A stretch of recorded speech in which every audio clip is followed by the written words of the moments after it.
Major headache.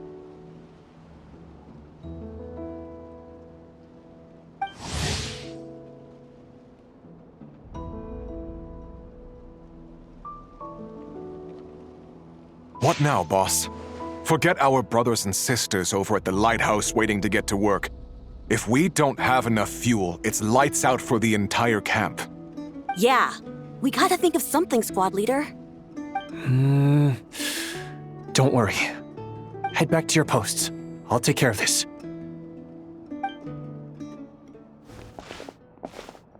Traveler, Paimon, good to see you. Hey there, Lua! Why is everyone gathered here at the entrance?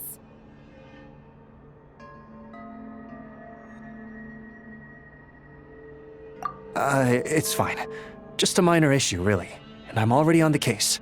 Come on, Lua! You're always trying to fix things by yourself on the down low. Just tell us, it couldn't hurt. Or is it because you're too embarrassed to say? No way. I just don't want everyone in town worrying about things that I can handle on my own. But since you're both part of the investigation squad now, I won't treat you like outsiders. Still, this isn't exactly the place for a chat. Come on in. I'll tell you more inside.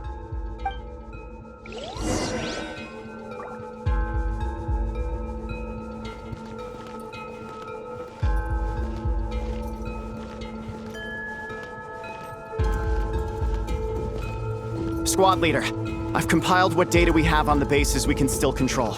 My report is over at the command post. Got it. Thanks, Roland.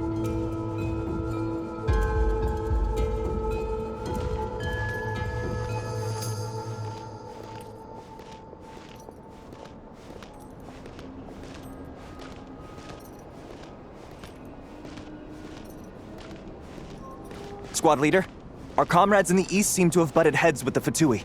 They say they're going to send someone over. Got it. I'll be over as soon as I can.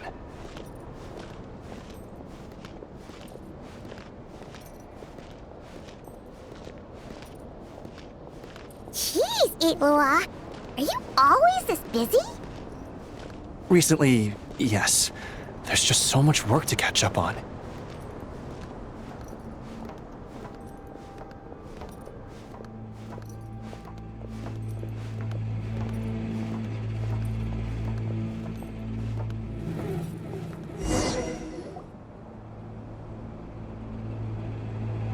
You know, Paimon's been wanting to ask for a while now. What are these vehicle thingies we keep seeing in the Lightkeepers' camps? They kinda look like food trucks, don't you think? It'd be awesome if you really could cook up there. But Paimon has a feeling there's more to these things than meets the eye. What? Yeah, that wasn't what Paimon was getting at. Oh, these? Officially, they're called moon wagons. They're transportation tools we made by modifying Snezhnayan mechanical vehicles. You can think of them as Kuvaki-powered mobile lighthouses. They're not quick by any means, but they save us a whole lot of trouble and manpower when it comes to transporting supplies. As for cooking functionality, I hadn't actually given that any thought. But you know, if we did install a toaster in there... Oh, no. Filling stomachs is a key part of Aratnik's duties, too. Thanks for reminding me of that, Paimon. A proper food truck would save us from having to build makeshift stone stoves just to eat a hot meal. Right? And that way, you could even hold your own bonfire parties, too! Except, everyone does seem really busy. Not sure they'd be in the mood for that. Actually, I really hope that one day we can. Just the thought of it makes me smile. But that day will have to wait. For now, at least. Yeah, it's all because of the wild hunt, isn't it? Yes. Flint's did send word from the south that the strongest wild hunt anomaly we know of has been destroyed with your help. But it continues to cause havoc elsewhere, so there's no easing off for us. Not only must we shore up our bases themselves, we also need to ensure that the roads are clear. which entails dispatching Ratniki at regular intervals to patrol vast areas of land. Whew. Just listening to all that is kind of tiring already.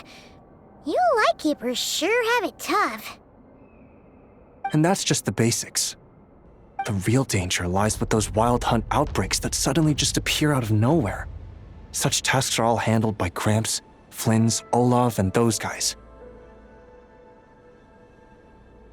I can't have Gramps fretting over every last thing, so I've taken over handling of the groundwork. Honestly, compared to our shortage of manpower, supply prep is nothing. To continue on the topic of food, even the best cook in the world couldn't do anything without ingredients. Over the years, many of our former bases have fallen into disrepair, making them ill-suited for long-term postings. At the moment, everyone has to shuttle back and forth between our camps and HQ, leading to fewer and fewer people available for combat deployments. Yup, and that's turning this place into a permanent base. And most importantly, what's a Lightkeeper stronghold without a lighthouse? So, you want to build one here? Exactly. We'll need it if we're to stand any chance against the Wild Hunt attacks. Which is easy to say, but in practice, I think you've seen enough to know it's not going too smoothly. Oh, right! Paimon almost forgot that we were here to help. So, what's the issue? Well, building our encampment will require lots of fuel and supplies. Generally, we bring it all in on moon wagons all the way from Pyramida.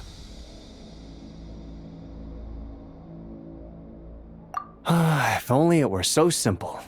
The main problem is, we need a special kind of oil refined using Kuvaki. It's true that the plants nearby are full of Kuvaki, and they'll keep us going. For a while at least. But supplying the fuel for a lighthouse is a whole other ballgame. Unfortunately though, there's been no sign of the supplies that should have arrived last night. Valdis is in charge of transport, and he's always been meticulous, so it's unlikely that he got careless and missed the timing or something. And that's precisely why I'm worried that they might have encountered some trouble. Yeah, there's always a way out of every jam. Even if that means being trapped inside a sealed barrel or getting buried neck deep. Surely this can't be any worse than that. Don't tell me that's actually happened. I guess I underestimated you two again.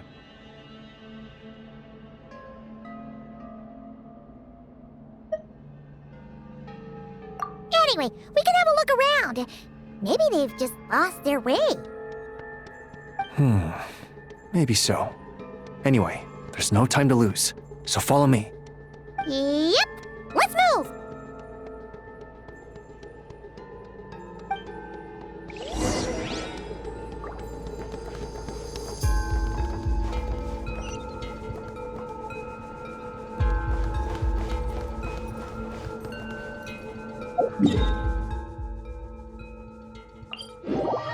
Strange. I thought I just heard something. Almost. Well, that's weird. That's the vehicle, all right, but there doesn't seem to be anyone around. Huh? Is someone there? Help! Please, help me!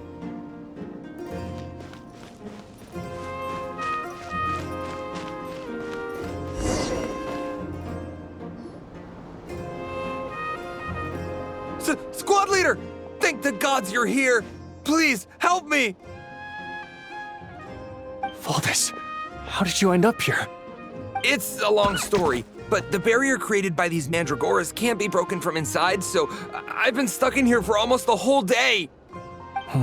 Something about this doesn't quite add up. This place isn't on the main road from Pyramida, nor is it some sort of shortcut. And as for the mandragoras, they wouldn't usually bother passersby unless they were trespassing on their territory. In short, I'd like an explanation as to how you ended up here, and a reasonable one at that, or you might have to stay in there a while longer. Whoa!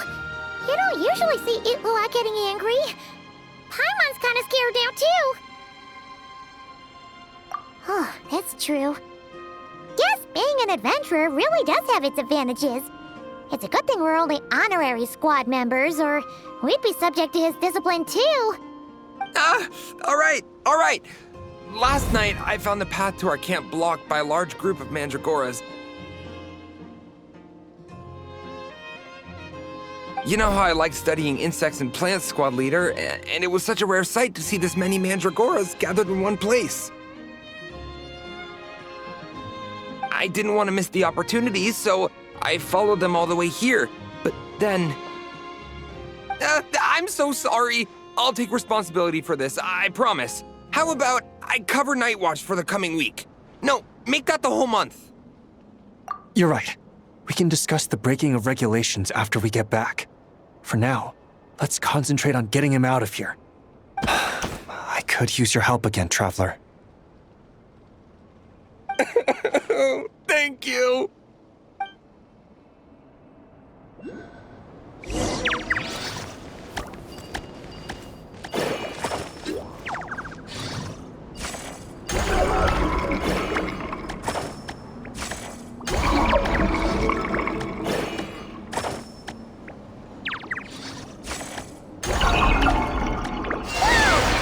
Where'd all these monsters pop out from? Let our guard down. Prepare for battle, everyone. Be cleansed. Divine light, shield them.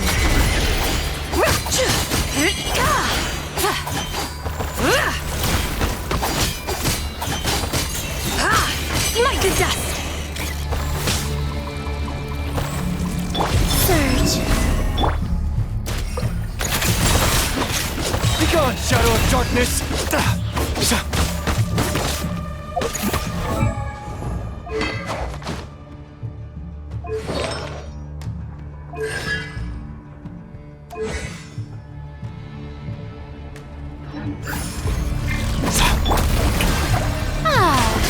Without further ado.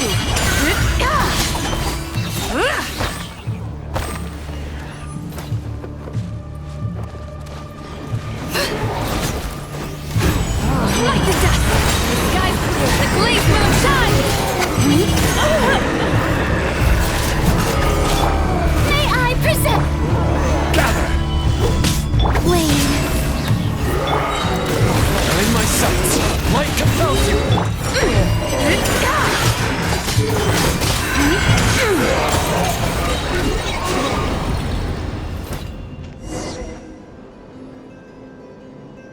Phew!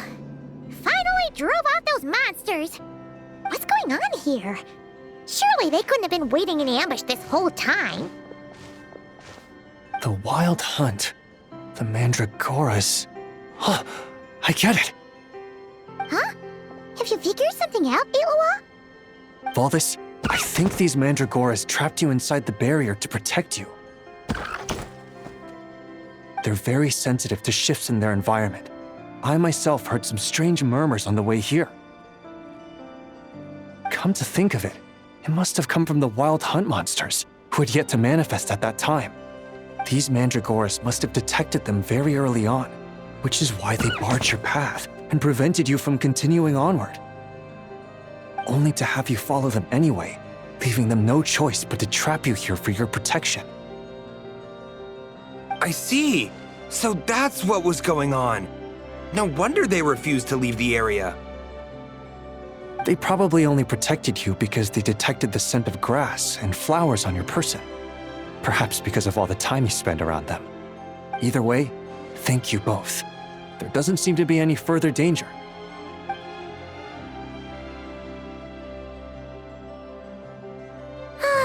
There they go. Adorable little fellas, huh? And they didn't even ask for a reward. Imagine if we had them around to watch our backs. We'd never have to worry about being ambushed while opening treasure chests again. You know, putting it like that, it was kind of understandable that Valdis would want to follow them. Right? Finally, someone understands me. I know, I'm sorry. I'll take whatever's coming to me.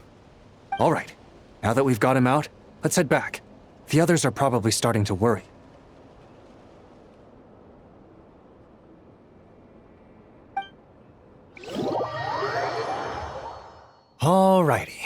That's the issue resolved and our fuel stocks replenished. Thank you both very much. Don't mention it. We're part of the team, right? He neglected his duty while escorting a supply shipment, which is a violation of our regulations.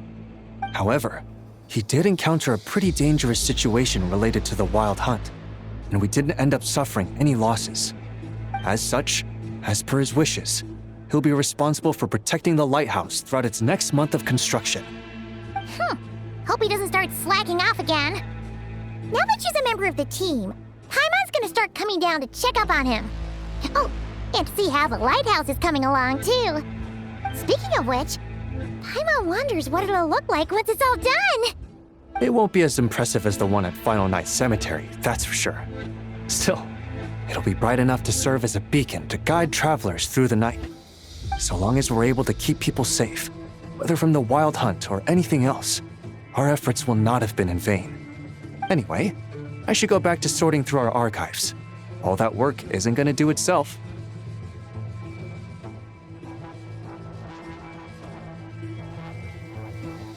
Don't worry, we won't be this busy forever.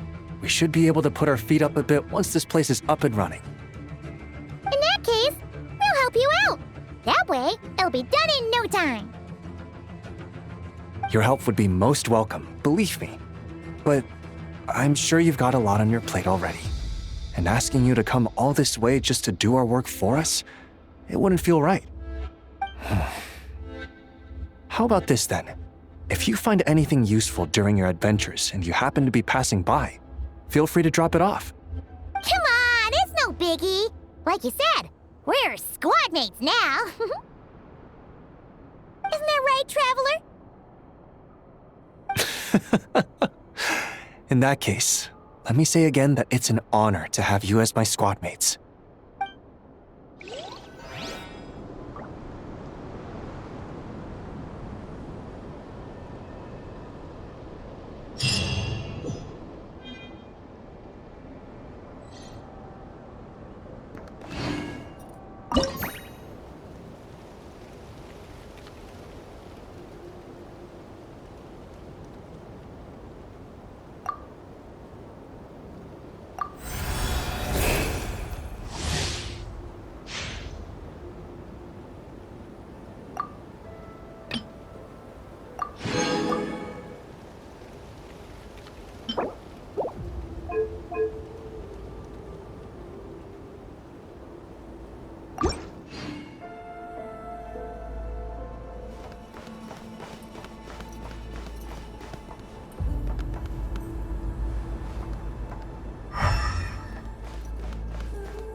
And in the end, we managed to settle things peacefully. That's great. Good work. And there I was, wondering how I'd report a full-on conflict with the Fatui to the old man. This area is under our jurisdiction by right, so we can do as we please. As to whether our actions might stir up unnecessary trouble, well, that's a different story. Oh wait, you're not from Nodcry. There wouldn't have been any problems if you had taught them a lesson on our behalf.